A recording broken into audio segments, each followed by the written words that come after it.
Phoenix is the first Mars-bound mission. It's the first mission that's going to try to land near the North Pole of Mars. And it's the first mission that's actually going to go try and reach out and touch water on the surface of another planet. Where there tends to be water, at least on Earth, there tends to be life. And so it's potentially a place where life could have existed on the planet in the past. The main purpose of EDL is to take a spacecraft that is traveling at 12,500 miles an hour and bring it to a screeching halt in a soft way in a very short amount of time.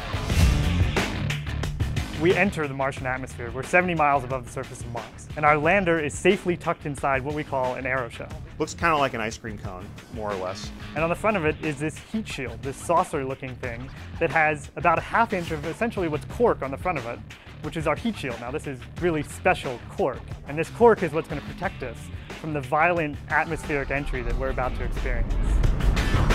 Friction really starts to build up on the spacecraft, and we use the friction when it is flying through the atmosphere to our advantage to slow us down. From this point, we're going to decelerate from 12,500 miles an hour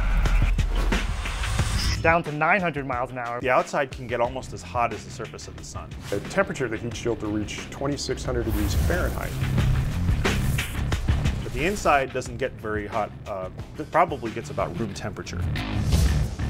There is this window of opportunity within which we can deploy the parachute.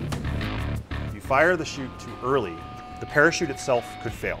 The fabric and the stitching could just pull apart. And that would be bad. In the first 15 seconds after we deploy the parachute, we'll decelerate from 900 miles an hour to a relatively slow 250 miles an hour.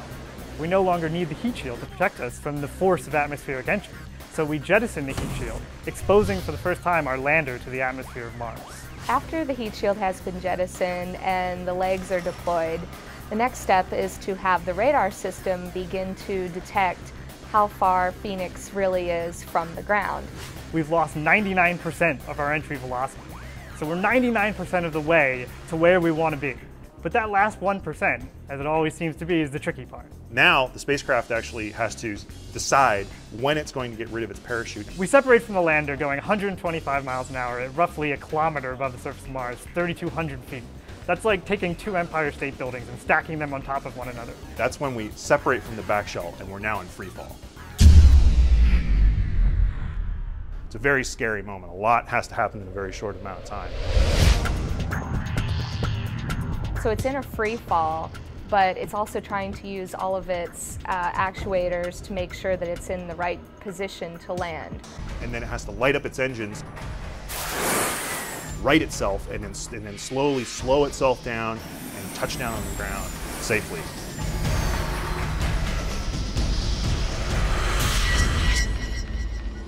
Earth and Mars are so far apart that it takes over 10 minutes for a signal from Mars to get to Earth. And EDL itself is all over in a matter of 7 minutes. So by the time we even hear from the lander that EDL has started, it'll already be over. We have to build large amounts of autonomy into the spacecraft so that it can land itself safely. EDL is this immense technically challenging problem. It's about getting a spacecraft that's hurtling through deep space and using all this bag of tricks to somehow figure out how to get it down to the surface of Mars at 0 miles an hour. It's this immensely exciting and challenging problem.